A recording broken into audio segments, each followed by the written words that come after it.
오늘의 주요 뉴스입니다. 일본 남부 규슈 지역에 하루 최대 400mm가 넘는 기록적인 호우가 쏟아져 인명과 재산 피해가 잇따랐습니다.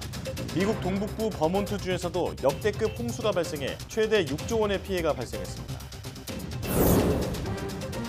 최근 중국 상당수 지역에서 40도 안팎의 폭염이 기승을 부리면서 중국의 일일 총 발전량이 사상 최고치를 경신했습니다. 지난 10일 중국의 일일 총 발전량은 40억 9천만 킬로와트시로 종전 최고치보다 4천만 킬로와트시를 웃돌았습니다. 정부가 오는 2035년까지 우리나라 국가 암호체계 전반을 양자 내성암호로 전환하기 위한 종합 대책을 마련했습니다. 양자 내성암호는 연산력이 월등한 양자 컴퓨터로도 해독이 어려운 차세대 보안 기술입니다. 마이크로소프트가 게임 업체 블리자드를 인수하려는 계획에 청신호가 켜졌습니다. MS의 블리자드 인수 작업을 일시 중단해달라는 미 연방거래위원회 가처분 신청이 기각된 건데 법원은 인수로 인해서 게임 산업의 경쟁 약화가 이루어진다는 것에 대한 근거를 찾기 어렵다고 밝혔습니다. 은퇴한 과학자들이 털을 잡고 함께 모여 지낼 하회 과학자 마을이 2년 뒤 경북 안동에 조성됩니다. 일선에서 물러난 과학자의 열정과 지식을 옮겨와 지역 발전의 원동력으로 삼겠다는 건데 벌써 150명이 넘는 과학자가 관심을 보이고 있습니다.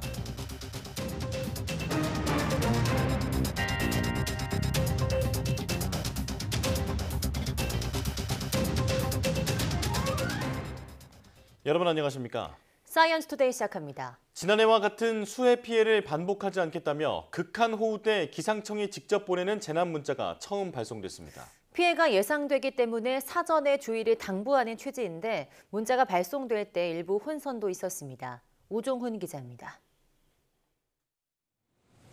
지난해 8월 반지하에 살던 50대 주민이 침수된 방을 빠져나오지 못해 발생한 서울 상도동 참사. 당시 동작구에는 시간당 130mm가 넘는 이른바 극한호우가 내리고 있었습니다. 집중호우를 미리 알렸다면 대피했을 것이란 지적이 나왔고 기상청은 올해부터 극한호우 때 직접 주민들에게 문자를 보내기로 했습니다. 발송 기준은 시간당 50mm의 비가 내리는 가운데 3시간 누적 강수량도 90mm로 관측된 경우입니다. 또 이 기준에 도달할 확률이 95%로 조사된 1시간 72mm의 비가 내릴 때도 비구름대 움직임을 살펴 발송하기로 정했습니다. 현재는 수도권 읍면동을 대상으로 시범 운영하고 있고 이번 집중호우에 첫 문자가 발송됐습니다. 재난 문자는 시민들에겐 산사태나 침수 위험 지역으로 가지 않도록 당부하고 지자체 등 관계기관 종사자에게는 침수 취약 지역 대비를 강화하자는 취지입니다. 첫 재난 문자는 오후 4시쯤 발송됐는데 혼선도 있었습니다. 이보다 30분 앞선 3시 반쯤 서울 구로구의 1시간 강수량이 72mm를 기록해 문자를 발송하려 했지만 실패한 겁니다. 원인은 문자를 발송할 때 갖췄어야 할 시스템을 기상청이 제대로 준비하지 않았기 때문이었습니다. 이번 재난 문자는 서울 구로구와 영등포구, 동작구 7개 동에 발송됐습니다. 하지만 일부 문자엔 신대방 제1동 인근이라고만 설명돼 위험 대상 지역을 두고 혼란도 있었습니다. 시범 운영이 되는 기간 동안에 계속해서 개선해 나가며 정식 운영이 되는 기간 동안에는 차질이 없도록 계속해서 준비해 나갈 예정입니다. 극한호우 재난 문자는 내년 전국으로 확대될 예정입니다. 기상청은 극한호우가 작년처럼 130mm 이상의 기록적 폭우가 내린다기보다 피해가 예상된다는 주의사항으로 이해해달라고 당부했습니다. YTN 오종훈입니다. 올해 장마철 집중호우로 차량 350여 대가 침수 피해를 입은 것으로 나타났습니다. 손해보험협회는 12개 손해보험사에 지난달 27일부터 이번 달 12일 오전 9시까지 접수된 차량 침수 피해 건수가 모두 353건이라고 밝혔습니다. 또 추정 손해액은 32억 5,400만 원인 것으로 집계됐습니다. 앞서 11일 정오까지 접수된 차량 피해 건수가 212건, 추정 손해액이 18억 5,700만 원인 것을 고려하면 전국적으로 쏟아진 폭우로 하루 사이 추가 피해가 급증한 것입니다. 일본 남부 규슈 지역에 하루 최대 400mm가 넘는 기록적인 호우가 내리면서 하천이 범람하고 토사가 무너지며 인명피해가 잇따랐습니다. 비는 그쳤지만 집안이 느슨해진 상태여서 추가 피해 우려가 여전히 큰 상황입니다. 도쿄에서 김세호 특파원이 보도합니다. 황토 색깔로 변한 하천이 주변 주택들을 집어삼킬 기세입니다. 범람한 하천은 위태롭게 버티고 있던 다리 난간까지 휩쓸고 갔습니다. 폭우로 산에서 흘러내린 돌과 흙은 부근에 있던 집들을 순식간에 덮쳤습니다. 사가현의 주택 2곳이 매몰되면서 70대 여성이 숨졌고 남성 2명이 실종되는 등 폭우와 산사태로 인한 인명피해가 잇따랐습니다. バキバキで昨日折れる音とね、ものすごい音がしたんですよね。だけど何かなと思ったらね、土石流の瞬間が大きくてから増えていくのを白煙立ててバーッと増えていったんですよ。 하늘에서 내려다본 마을은 폭격을 맞은 듯 성한 곳을 찾기 힘듭니다. 규슈 지방의 후쿠오카, 오이타, 사가현 등의 집중호우가 쏟아졌는데 많은 곳은 하루 동안 420mm가 넘는 강우량을 기록했습니다. 기록적인 호우로 순식간에 불어난 물에 마을 주민들은 쉽게 대피할 엄두를 내지 못했습니다. 避難はされましたか？いや、避難はしてないです。それどうしてされなかったんですか？いや、ちょっともううち心配だったので。 비는 그쳤지만 규슈 지역 곳곳의 지반은 약해져 있어 추가 재해 위험은 여전히 높습니다. 특히 피해 지역 가운데는 도로가 좁고 붕괴 위험으로 중장비 대신 수작업으로 복구 작업을 해야 하는 곳도 적지 않은 것으로 알려졌습니다. 또 비가 그친 직후 30도가 넘는 무더위가 이어지면서 피해 지역 주민과 복구 인력들을 괴롭히고 있습니다. 도쿄에서 YTN 김세호입니다. 미국 동북부를 휩쓴 폭우로 버몬트주에서 역대급 홍수가 발생했습니다. 이번 폭우로 최대 6조 원의 피해가 발생한 것으로 추산됐습니다. 김원배 기자입니다. 폭우가 쏟아진 미국 버몬트주의 위누스키 강의 지류가 거대한 폭포로 변했습니다. 버몬트주의 주도인 몬트필리어를 지나는 위누스키 강 수위는 2011년 허리케인 아이린이 강타했을 때보다 30cm나 높아졌습니다. 몬트필리어 시내가 물바다로 변해 차량 운행이 불가능해지자 시민들은 카누를 타고 이동하거나 대피하기도 했습니다. My name is Tracy Huff. I'm a lifelong Waterbury resident. I was here during Irene, and now we're here through this, and we're going to see if we have as much damage, hopefully not, as we did that time. 버몬트주에서는 현지 시간 10일부터 만 하루 동안 200mm 안팎의 집중호우가 쏟아져 피해가 속출했습니다. 주 전역에서 물에 잠긴 집과 차량으로부터 최소 117명을 구조했다고 당국은 밝혔습니다. 북대서양 조약기구 정상회의 참석차 리투아니아를 방문 중인 조 바이든 대통령은 버몬트주에 대해 비상사태를 선포했습니다. 버몬트뿐 아니라 뉴잉글랜드 서부와 뉴욕, 뉴저지주 일부에서도 지난 10일부터 폭우가 쏟아져 피해가 발생했습니다. 뉴욕주 허드슨밸리 자택에서 대피하려던 30대 여성이 홍수에 휩쓸려 사망했고 도로와 철도 침수로 교통이 마비된 지역도 많았습니다. 미국 동북부 전체에서 폭우로 발생한 경제적 피해는 30억에서 50억 달러 사이, 우리 돈으로 약 3조 9천억 원에서 6조 5천억 원으로 추산된다고 민간 기상 예보 업체가 밝혔습니다. YTN 김원배입니다. 미국 캘리포니아주 로스앤젤레스 카운티 내 부유층 거주지로 알려진 롤링힐스 에스테이트에서 고급 주택 10여 채가 잇따라 무너져 내려 주민들이 황급히 대피했습니다. LA 카운티 소방국에 따르면 해당 지역의 집안이 움직이며 주택 12채가 벽에 금이 가면서 무너지기 시작해 적색 경보가 발령됐고 주민 16명이 대피했습니다. 다행히 아직 인명피해는 확인되지 않았습니다. LA 카운티는 원인도 모르고 땅의 움직임이 언제 멈출지도 모른다면서 지난 겨울 폭우로 지하에 물이 스며들면서 사고가 났을 가능성이 있다고 설명했습니다. 중국 대부분 지역에서 40도에 육박하는 폭염이 본격화한 가운데 일일 총 발전량이 사상 최고치를 경신했다고 관영통신 신화사가 보도했습니다. 중국 국가에너지그룹에 따르면 지난 10일 중국의 일일 총 발전량이 40억 9천만 킬로와트시를 기록하며 역대 최고치를 경신했습니다.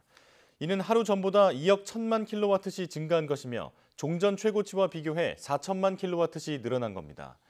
지난달 중순 시작된 북방의 폭염이 내륙과 남방으로 확산하면서 급증한 냉방용 전력 수요를 충족하기 위해 발전량을 늘린 데 따른 것입니다. 존 케리 미국 기후변화 특사가 16일부터 19일까지 중국을 방문한다고 중국 생태환경부가 밝혔습니다. 중국 생태환경부는 양국 협의에 따라 캐리 특사가 중국을 방문한다면서 쌍방은 기후변화 대응 협력에 관해 깊이 있게 의견을 교환할 예정이라고 설명했습니다. 캐리 특사의 중국 방문으로 한 달 사이 미국 고위 인사 3명이 잇따라 베이징을 직접 찾게 됐습니다. 지난달 18일과 19일에는 토니 블링컨 국무장관이 이달 6일부터 9일까지 제닛 옐런 재무장관이 각각 중국을 방문했습니다. 일본 정부의 후쿠시마 원전 오염수 해양 방류를 두고 이해 당사국인 태평양 섬나라들의 의견이 엇갈리고 있는 것으로 전해졌습니다. 교도통신은 태평양 도서국 포럼 PIF의 의장을 맡고 있는 국제도의 마크 브라운 총리가 11일 라파엘 그로시 국제원자력기구 사무총장과의 회담에서 이같이 말했다고 보도했습니다. PIF는 피지, 투발루, 솔로몬 제도, 통가, 호주, 뉴질랜드 등 태평양 섬나라를 중심으로 17개국이 가입해 있습니다.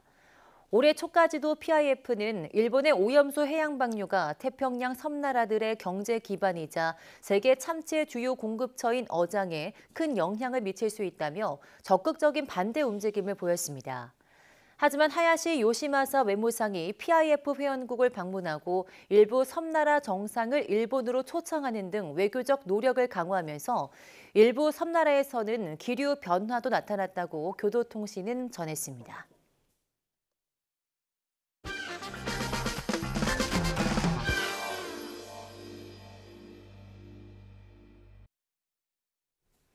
우리나라 목욕 문화에 빠질 수 없는 게 바로 이태리 타월이라고 불려온 떼수건이죠. 샤워가 일상화된 요즘은 좀 덜하지만 가끔 한 번씩 대중 목욕탕을 이용했던 과거에는 이 이태리 타월이 결코 없어서는 안 될 한국인의 필수품이었습니다. 그런데 한국인의 몸을 깨끗이 닦아주는 이 떼수건의 이름이 왜 하필 이태리 타월일까요? 오늘 과톡에서 수십 년간 우리의 목욕탕 친구였던 이태리 타월의 역사에 대해 알아보겠습니다. 함께 보시죠.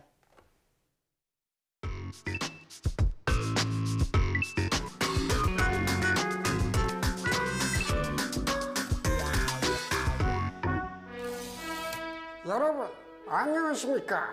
제가 또 왔습니다. 과학 명작 극장의 코브라 박사입니다.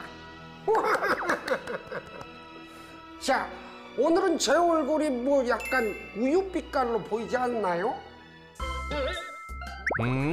아니요. 자, 여름을 맞이해서 오늘 녹화 전에 목욕탕에 가서 묵은 때를 그냥 싹 뺏겼는데 티가 좀 안 나나? 뭐 아무튼 시작부터 목욕 얘기를 하는 이유는 오늘 주제가 바로 이것이기 때문입니다.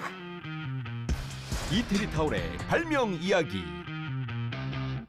자, 목욕탕의 필수품이라고 할 수 있죠. 바로 이거!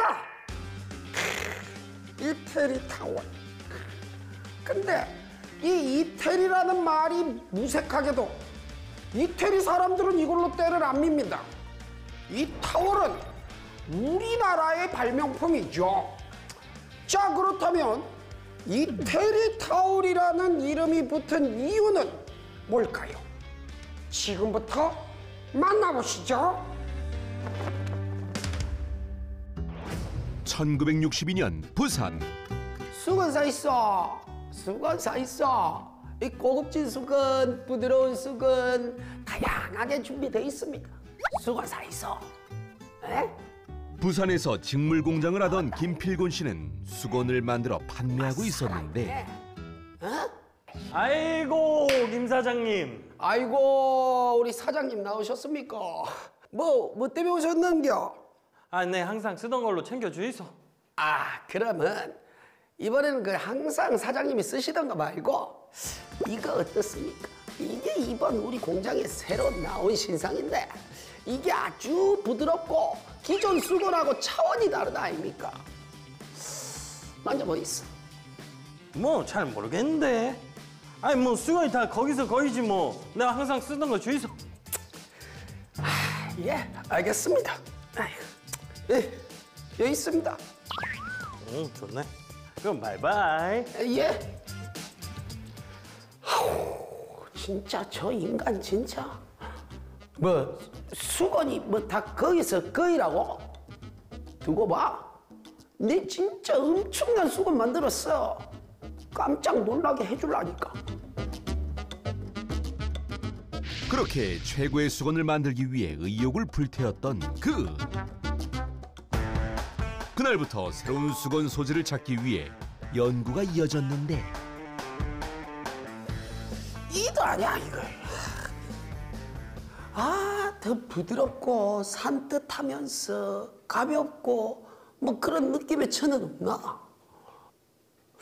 우리나라에 온갖 천이란 천은 내가 다 본 것 같은데. 잠깐만. 그럼 외국 천, 그렇지.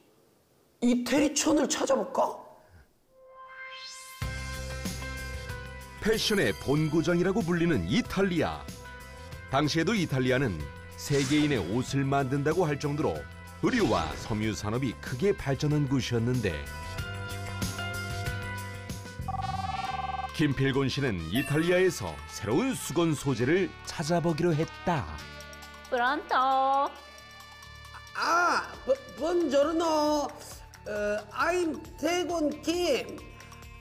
I'm Chief Korea Towel Factory. Korea.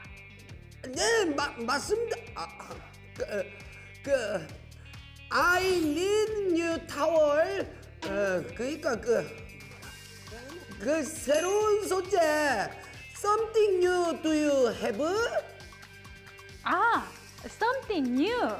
Yes. Okay. Your address? 어드레스. 여 주소가요. 코리아. 부산.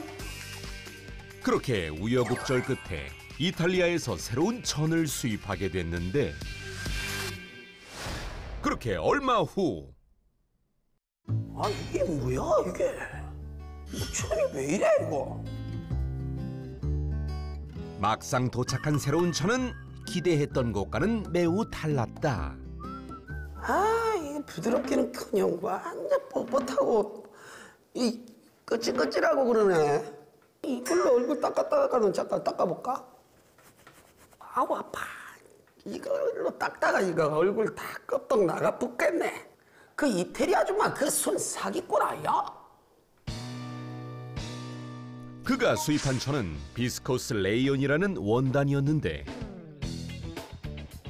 마찰력이 너무 강해 수건의 소재로는 도저히 쓸 수 없는 천이었다. 이태리까지 전화해가 외화만 낭비하고. 내가 못 산다. 아이고 진짜. 천 쪼가리를 하도 만졌더니 먼지 투성이래. 사우나나 다녀와야겠다. 그렇게 공장 근처 대중 목욕탕으로 향한 김필곤 씨. 여기요. 때 좀 밀어주이소. 아이고 왔습니다. 아이고 쉽네. 바로 밀어드리겠습니다. 아이고 시원하게 부탁드립니다. 예. 당시엔 때를 밀 때 일반 수건을 사용했는데 잠깐만요. 사장님요. 이거 지금 미는 겁니까? 안 미는 겁니까? 이게 약합니까? 아무 느낌도 안 나는데 이거 좀 시원하게 좀 팍 안 됩니까? 아이고 그럼 이걸로 한번 밀어드리겠습니다. 이게 까칠한 돌인데 아주 시원합니다. 예. 그럼 이 돌로 부탁드립니다. 예. 잠깐만. 사장님요. 이거 너무 아프지 않습니까? 살껍데기 다 벗겨지겠네. 아이고 그럼 나보고 어쩌라고요? 수건은 약하다 하고 이 톨은 아프다 하고 둘 중 하나 선택하이소. 어떻게? 이태리 천? 사장님 고맙습니다.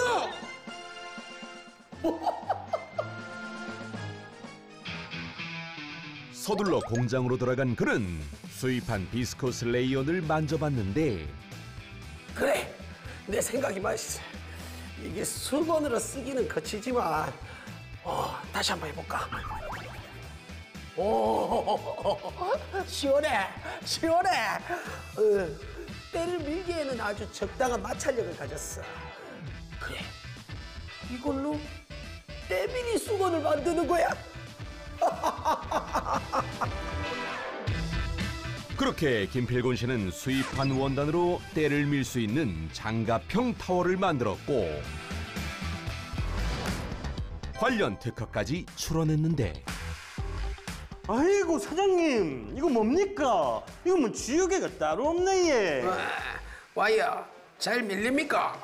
진짜 잘 밀립니다. 이게 이태리에서 수입한 타월인데 때밀기에는 딱입니다. 이태리에서 온 거네 얘. 그렇지, 이태리 타월입니다.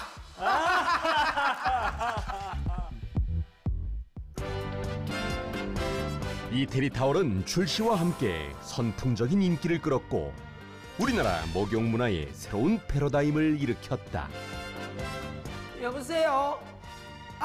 이태리 타월 500장이요.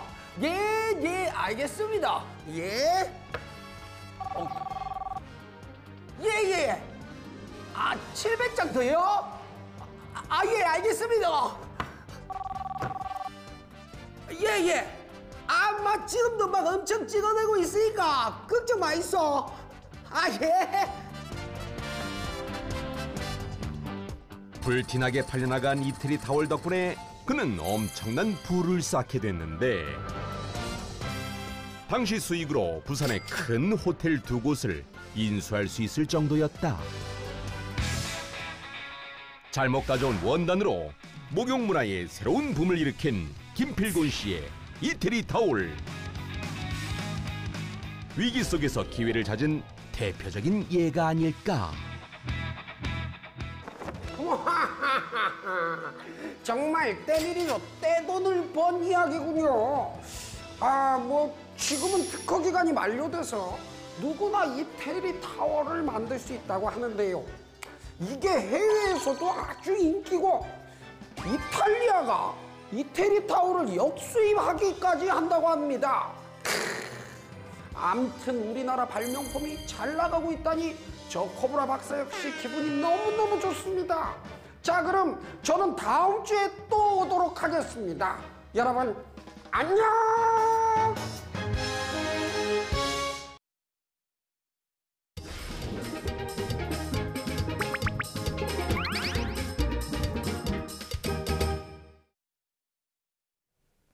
매주 동물의 다양한 생태와 습성을 알아보고 그 속에 담긴 과학을 찾아보는 시간이죠. 사이언스 주, 오늘도 이동은 기자와 함께합니다. 어서 오세요. 안녕하세요. 네.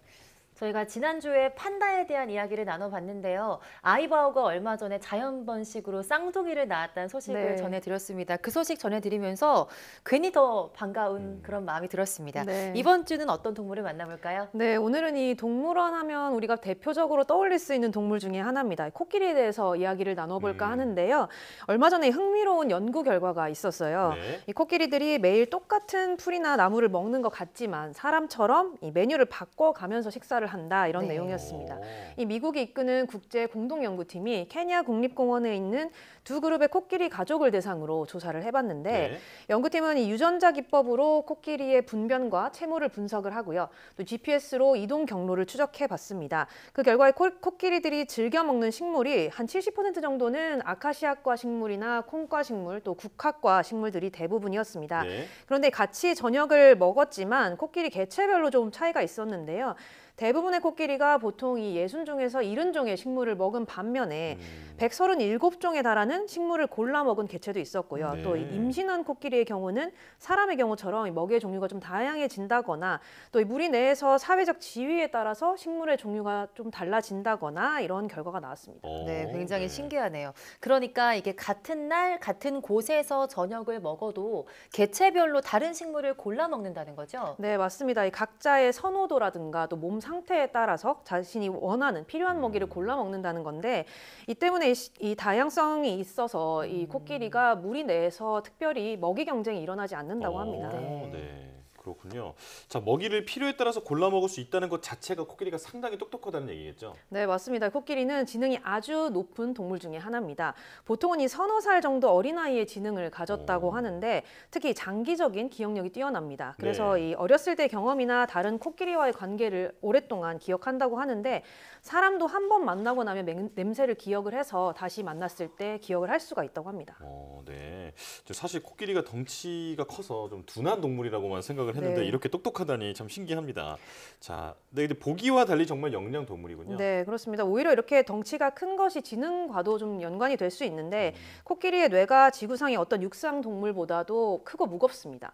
이 코끼리의 뇌가 보통 어른이 된 수컷의 경우 한 5kg에서 6kg까지 나간다고 하는데요. 네. 성인 남자의 뇌가 1.4kg 정도이고 또 상대적으로 덩치가 아주 작은 쥐의 뇌가 2g 정도에 불과하다고 하니까 비교하면 아주 큰 편이죠. 그렇네요. 물론 이 뇌의 크기와 지능이 비례하는 것은 아닙니다. 하지만 이 코끼리의 경우는 뇌 구조 덕분에 이렇게 기억력이 뛰어나고 주변 상황도 빠르게 인식할 수 있다고 합니다. 네, 실제로 그 동요에서 코끼리 아저씨는 코가 손이래 막 그러잖아요. 이 코를 자유자재로 사용한다는 것 자체가 지능이 높아서 가능한 거겠죠? 네, 맞습니다. 뭐 코끼리가 먹이를 먹는다거나 또 몸을 긁을 때 이렇게 코를 사용한다는 사실을 흔히들 알고 계실 겁니다. 이 실제로 코끼리는 코를 아주 정교하게 이용할 수가 있는데 코끼리의 코는 이 뼈가 없는 대신에 이 15만 개에 달하는 근육으로 이루어져 있습니다.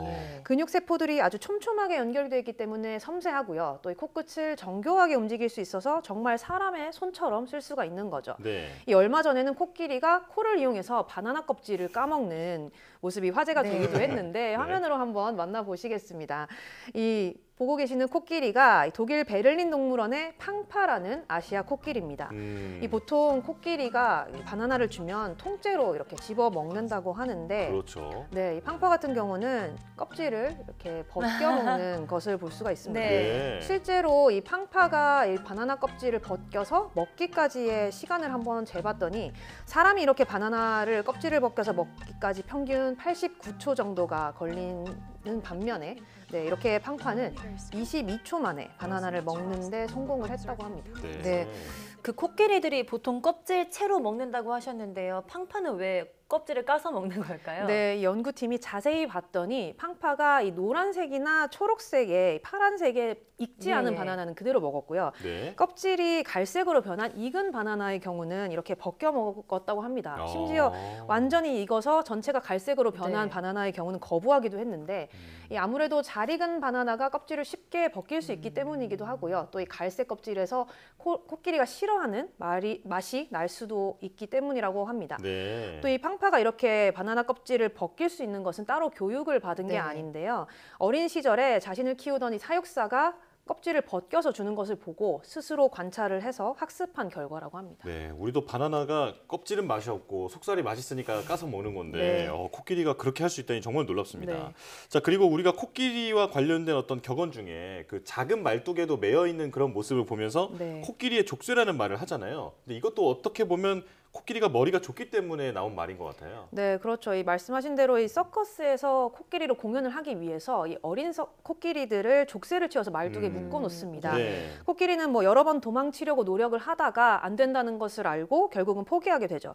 그러면 이 코끼리는 다 큰 뒤에도 이 말뚝을 뽑지 않고 그대로 묶여 있는다고 합니다. 네. 이제는 뭐 다 커서 언제든 힘으로 이 말뚝을 뽑아버릴 수 있지만 어릴 때 학습된 한계가 코끼리를 무기력하게 만드는 겁니다. 어떻게 보면 이런 말이 나온 게 코끼리의 학습 능력을 인간이 이용한 사례를 보고 이런 말이 나온 게 아닐까 싶습니다. 네, 생각보다 좀 사람과 어떻게 보면 닮은 구석이 있다 이렇게 볼 수 있는 것 같은데요. 코끼리가 연구 대상으로서 또 사람에게 실질적으로 도움을 주고 있다고요? 네, 그렇습니다. 코끼리는 지구상에서 덩치가 가장 큰 포유류지만 암에 잘 걸리지 않습니다. 보통 이 몸집이 크면 세포 수도 많아지기 때문에 그만큼 암 발생률이 커진다 이렇게 알려져 있는데 실제로 동물원과 야생에서 수많은 코끼리를 해부해본 결과 암으로 죽는 개체는 평균 5%가 채 안 되는 것으로 나타났습니다. 원인은 이 종양을 억제하는 TP53이라는 유전자에 있습니다. 이 유전자는 사람의 경우 부모에게서 하나씩 물려받아서 2개 한 쌍을 가지고 있는데 코끼리에게는 이 유전자가 40개, 그러니까 20쌍이나 있기 때문에 사람의 20배에 달합니다. TP53 유전자는 P53 단백질을 통해서 세포 자살 형태로 암세포의 괴사를 유발을 하는데요. 실제로 과학자들이 연구한 결과 몸속의 암세포가 죽는 확률이 코끼리는 14%가 넘었지만 사람은 절반 정도인 7% 정도에 불과했다고 합니다. 네, 그러니까 TP53 유전자가 코끼리가 사람보다 많아서 이런 현상이 발생하는 것 같은데요. 네. 이 억제 유전자가 코끼리에게 더 많은 이유가 있을까요? 이 암 연구자들은 이렇게 코끼리가 TP53 유전자를 많이 갖고 있는 것이 결국은 진화의 결과라고 설명을 했습니다. 야생에서 코끼리는 아주 번식에 불리한 입장인데 네. 코끼리는 보통 4년에 한 번 정도 새끼를 낳는데 임신 기간이 22개월 정도로 굉장히 깁니다. 네. 그렇지만 한 번에 낳을 수 있는 새끼의 수는 보통 한 마리에 불과한데요. 쌍둥이를 낳을 확률도 1% 정도에 불과하다고 합니다. 그러다 보니까 이 코끼리는 종 보존을 위해서 오랫동안 살면서 자손을 많이 낳아야 되는 거죠. 결국 이 몸속 TP53 유전자 개수가 늘어나는 방향으로 진화를 하면서 이 코끼리는 70년 가까이 살면서도 암으로 죽을 확률이 크게 떨어질 수 있었던 겁니다. 좀 70년이나 사는 줄도 몰랐어요. 네. 네. 자, 이렇게 코끼리의 유전자를 연구하면 우리 인간의 암 발병에 대한 그 해결책도 찾을 수 있지 않을까 이런 생각이 드는데, 자, 이 밖에도 코끼리가 또 도움이 되고 있는 게 있다면서요? 네, 이 코끼리가 지구 온난화를 막는 데도 도움을 준다고 합니다. 과학자들이 이 아프리카 코끼리를 관찰을 해봤는데 네. 이산화탄소를 비교적 덜 흡수하는 이른바 저탄소 밀도 나무를 코끼리가 골라 먹는 것으로 나타났습니다. 이 연구 대상이 된 숲에는 800종 정도의 식물이 살고 있었는데 네. 저탄소 밀도 나무는 햇빛을 더 많이 받기 위해서 다른 식물들보다 빨리 자라고 상대적으로 좀 가벼운 편입니다. 밀도가 낮기 때문에 그만큼 이산화탄소를 붙잡는 부분도 적어서 탄소 흡수량이 적은데 코끼리들이 이런 나무들을 골라 먹고 이산화탄소를 더 많이 흡수하는 나무를 남겨두는 것이 확인이 된 겁니다. 또 코끼리가 이렇게 특정 나무만 골라 먹으면서 탄소를 흡수하는 남겨진 나무들은 더 잘 자라게 되고요. 또 이 나무의 개체 수가 조절이 돼서 나무와 나무 사이에 공기가 잘 통하게 되고 빛이 골고루 분산되는 그런 효과도 나타나게 되는 거죠. 실제로 연구 결과 이 코끼리가 멸종될 경우에 최대 9%까지 그 숲속의 탄소 저장량이 떨어질 것이라고 이 과학자들이 예측을 했습니다. 네. 한마디로 코끼리가 숲의 정원사 역할을 하는 셈인데요. 굉장히 기특합니다. 저는 맛있는 것만 골라 먹을 거라고 생각을 했는데요. 그런데 이런 야생 숲에서 사실 코끼리가 많이 사라지고 있잖아요. 네. 멸종 위기에 처한 적도 있었는데 지금은 어떨까요? 이 한때 코끼리는 이 상아를 얻기 위한 그런 사람들의 무분별한 포획 대상이 됐습니다. 밀렵이 금지됐고 물론 여러 가지 보호 활동이 이루어지고 있지만 여전히 멸종 위기종으로 지정이 돼 있는데요. 네. 최근에 미국 연구팀이 아시아 코끼리의 서식지 변화를 분석을 해봤더니 지난 300년 동안 이 전체 서식지의 64%가 사라진 것으로 나타났다고 합니다. 이 한반도 면적의 15배에 달하는 아주 넓은 그 면적인데 서식지의 평균 넓이도 이 80% 이상이 감소를 하면서 서식지가 크게 편화가 나눠진 것으로 나타났습니다. 이런 추세면 이제 코끼리가 살 수 있는 땅은 점점 더 줄어들 수밖에 없는데 앞서 살펴본 것처럼 암 연구라든가 온실가스 배출을 막아준다든가 코끼리가 인간에게 많은 도움을 주는 동물입니다. 네. 그만큼 이 코끼리 보전을 위해서 좀 더 많은 노력이 필요하지 않을까 생각됩니다. 네. 자, 오늘은 알수록 신비로운 동물 코끼리에 대해서 알아봤는데요. 크고 둔하기만 한 줄 알았던 이 동물의 참모습을 알 수 있었던 시간이었습니다. 자, 사이언스주 이동훈 기자와 함께했습니다. 고맙습니다.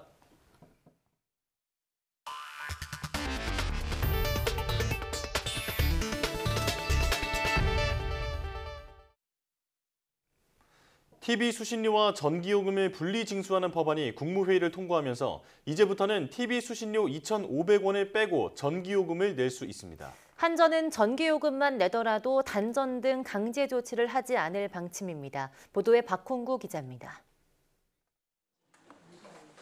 정부는 한덕수 국무총리 주재로 국무회의를 열어 전기요금과 TV 수신료를 분리징수하는 내용의 방송법 시행령 개정안을 의결했습니다. 이 법안은 순방 중인 윤석열 대통령이 제거하면서 시행에 들어가게 됐습니다. 이에 따라 계좌이체 등으로 직접 전기요금을 내던 고객은 별도의 신청 없이 청구서에 적힌 계좌에 전기요금과 TV 수신료를 구분해서 입금하면 됩니다.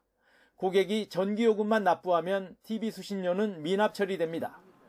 예금 계좌나 신용카드에 자동이체를 걸어놓았을 경우 납기 마감 4일 전까지 한전 고객센터에 분리납부를 신청하면 됩니다.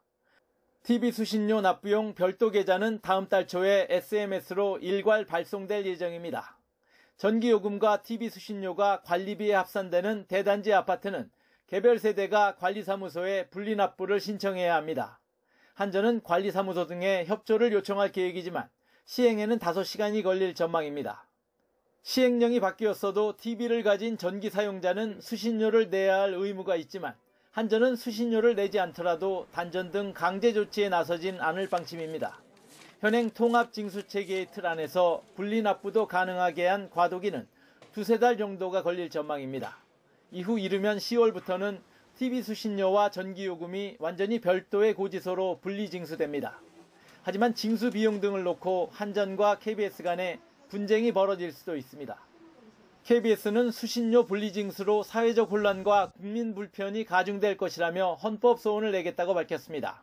하지만 한덕수 총리는 국무회의에서 분리징수로 국민이 수신료 납부 사실을 명확히 알고 수신료에 대한 관심과 권리의식이 높아질 것이라고 말했습니다. YTN 박홍구입니다. EBS는 TV 수신료 분리 징수로 인해 공적 재원이 감소할 것으로 예상된다며 후속 대책을 논의해야 한다고 주장했습니다. EBS는 입장문을 내고 공적 재원을 마련할 대안 없이 EBS의 수신료 수입이 줄어들 경우 공적 책무 수행에 막대한 지장을 받을 수밖에 없다며 이같이 밝혔습니다. 또 EBS는 현재 상업적 재원이 70%에 달하는 기형적 재원 구조를 갖고 있다며 대표적인 수익 사업인 방송 광고 매출과 교재 매출마저 방송 환경 변화와 원가 상승으로 인해서 크게 악화하고 있다고 설명했습니다. 월 2,500원의 수신료 가운데 KBS는 2,261원을 받았고 EBS는 70원을 배분받았으며 한국전력공사가 징수 위탁 수수료로 169원을 받아왔습니다. 게임업체 블리자드를 인수하려는 마이크로소프트 계획에 청신호가 켜졌습니다. 캘리포니아 연방법원의 제클린 스콧 콜리 판사는 MS의 블리자드 인수 거래를 중단하도록 금지 명령을 내려달라는 미 연방거래위원회의 가처분 신청을 기각했습니다.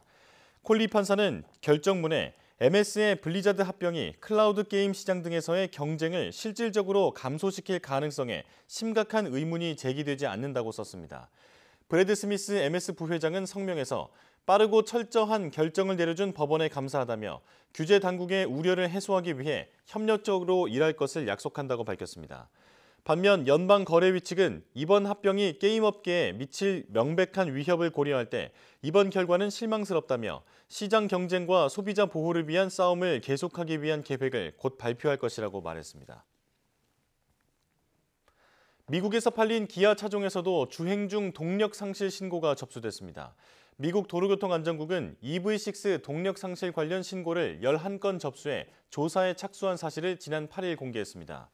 지난달 미국에선 현대 아이오닉5 운전자 30여 명이 차량 운행 중 갑자기 동력 상실을 경험했다며 결함 가능성을 제기해 미국 도로교통안전국이 조사에 나섰습니다.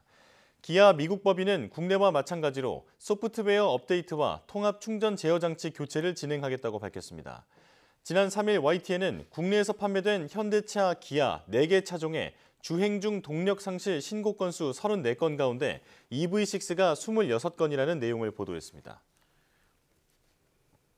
스마트폰 등 전자제품에 핵심적으로 쓰이는 소재인 연성 동박 적층판 FCCL 기술을 경쟁업체로 빼돌린 혐의를 받는 퇴직자가 재판에 넘겨졌습니다.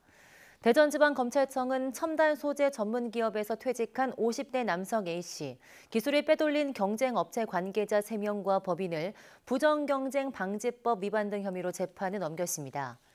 A씨는 회사에서 희망퇴직을 제안받자 경쟁업체에 재취업하기로 하고 지난해 12월부터 3개월에 걸쳐 FCCL 관련 기술 자료와 관리계획서 등을 유출한 혐의를 받고 있습니다. 피해 업체는 FCCL 분야에서 세계 시장 점유율 2위를 차지하는 등 세계적인 기술 경쟁력을 보유한 대기업인 것으로 전해졌습니다. 정부가 오는 2035년까지 국가 암호체계 전반을 양자 컴퓨터 시대에 적합한 새로운 암호체계인 양자 내성 암호로 전환하기 위한 종합대책을 마련했습니다. 이와 관련해 국가정보원과 과학기술정보통신부는 행정안전부를 비롯한 관계부처와 공동으로 이 같은 내용을 담은 종합계획을 마련했다고 밝혔습니다. 양자 내성 암호는 슈퍼컴퓨터보다 연산력이 뛰어난 양자 컴퓨터로도 해독이 어려운 새로운 암호화 기술로 차세대 보안 기술로 주목받고 있습니다. 정부는 이를 위해서 오는 2030년까지 양자 내성 암호 체계로 전환하기 위한 이행 기반을 마련하기로 했습니다. 이어 오는 2035년까지는 양자 내성 암호로의 전환을 위한 기술, 정책 지원 체계를 구축하고 안전한 암호 체계를 구현하기로 했습니다. 경북 안동에 은퇴 과학자 마을이 만들어집니다. 은퇴 과학자들의 꺼지지 않는 열정과 지식을 옮겨와 지역 발전의 원동력으로 삼겠다는 계획인데요.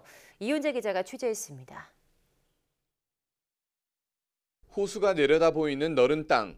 2년 뒤 이곳에 과학자들이 터를 잡고 지낼 하회 과학자 마을이 들어섭니다. 경상북도가 은퇴했거나 은퇴를 앞둔 과학자를 끌어들이려고 집단 주거단지 조성에 나섰습니다. 연구 역량이나 열정이 식지 않은 과학자를 지역에 거주하게 하면서 지역 발전에 활용하겠다는 겁니다. 일선에서 물러난 과학자도 자신의 연구를 이어가는 건 물론 연구 성과를 지역에 적용해 볼 수 있다는 점에서 반기고 있습니다. 의향이 없었으면 제가 석자연구원 1호 2촉을 받지 않았겠죠. 제가 나름 역할을 할 수 있고 도움을 줄 수 있다는 생각에서 기꺼이. 다른 지역에서 비슷한 시도가 있었지만 주거지를 분양하는 방식으로 사업을 추진하면서 성과를 얻지 못했습니다. 경상북도는 이런 문제를 따져 주거지를 무상으로 제공하는 대신 눈에 보이지 않는 가치를 끌어오는 데 초점을 맞췄습니다. 대한민국 최고의 과학기술자분들을 모시기 때문에 이분들을 통해서 새로운 아이디어, 새로운 기술을 개발하고 또 이분들이 제자들이 많이 있습니다. 고구마 줄기 캐듯이 쭉 캐오는 그런 인재의 보고가 되리라 생각합니다. 50가구를 만드는데 벌써 150명이 넘는 과학자가 관심을 보였고 전국 확산도 기대됩니다. 60세, 65세 돼서 경력을 딱 끝내고 아무 일도 안 하시는 거는 진짜 국가적으로 굉장히 낭비라고 생각하거든요. 일단 경북도에서 시작을 해서 좋은 선례를 남겨주시면 아마 전국으로 확산되지 않을까. 지역 발전의 자양분으로 삼겠다는 지자체의 새로운 시도에 얼마나 많은 과학자가 호응할지 관심이 쏠립니다. YTN 이윤재입니다.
충무공 이순신 장군의 업적을 기린다며 한때 거북선을 복원하는 게 유행이었죠. 경남 거제에도 이런 거북선이 한 척 있었는데요. 초기부터 짝퉁 논란을 일으키다가 결국 헐값에 민간에 매각됐는데 낙찰자가 인수를 포기하면서 아예 폐기됐습니다. 박종혁 기자입니다.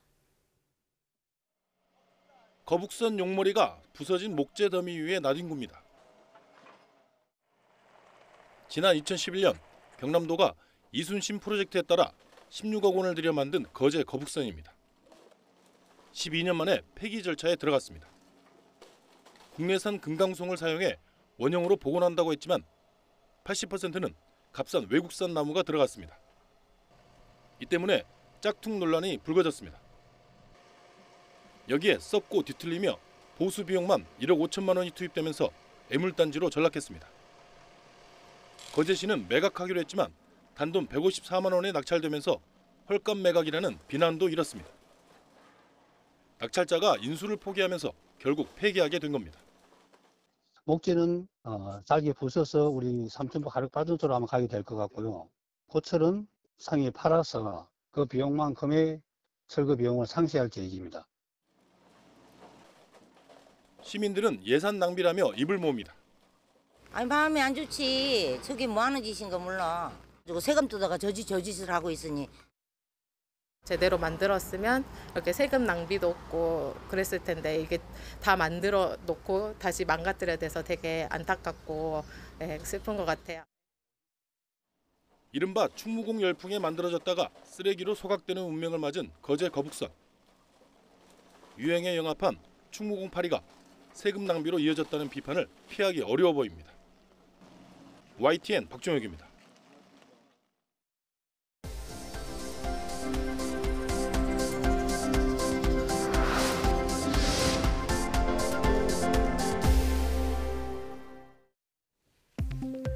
국내 연구진이 코로나 바이러스 변이에 의한 폐 미세 구조의 면역 반응을 처음으로 규명하는 데 성공했습니다. 한국생명공학연구원 홍정주 박사팀은 영장류 감염 모델을 이용해 폐 내의 폐포, 세기관지, 혈관 등 세 부위에서 코로나 바이러스 델타와 오미크론 변이주에 대한 면역 반응을 관찰했습니다.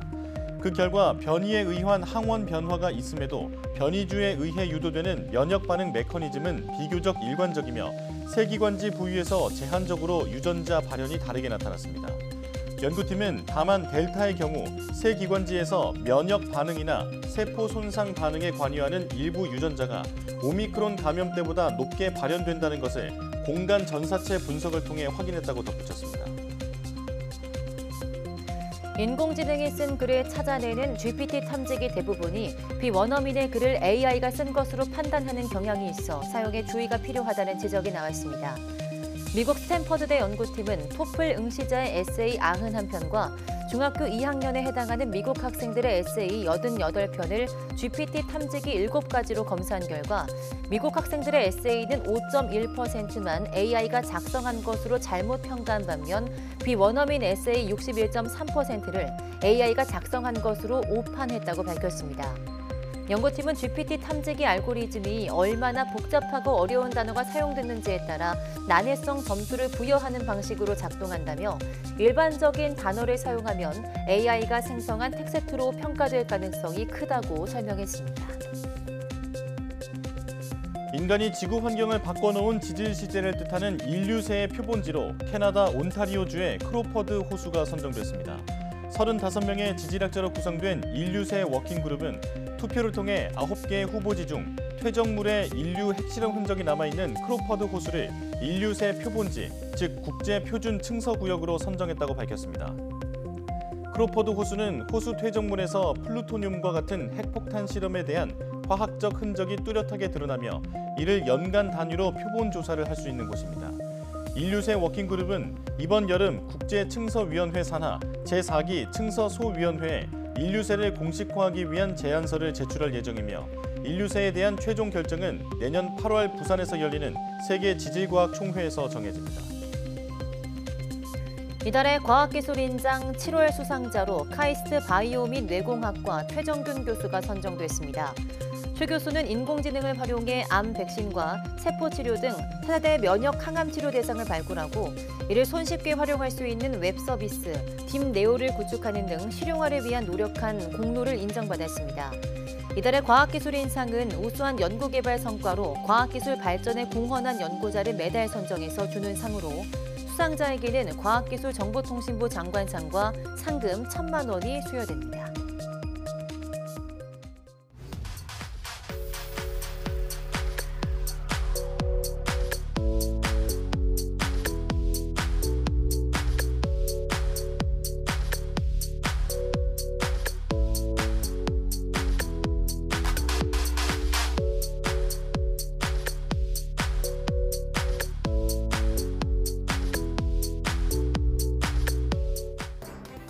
앞서 일본 규슈 지역에 하루 400mm가 넘는 기록적인 폭우가 쏟아지며 많은 피해가 발생했다는 소식 전해드렸는데요.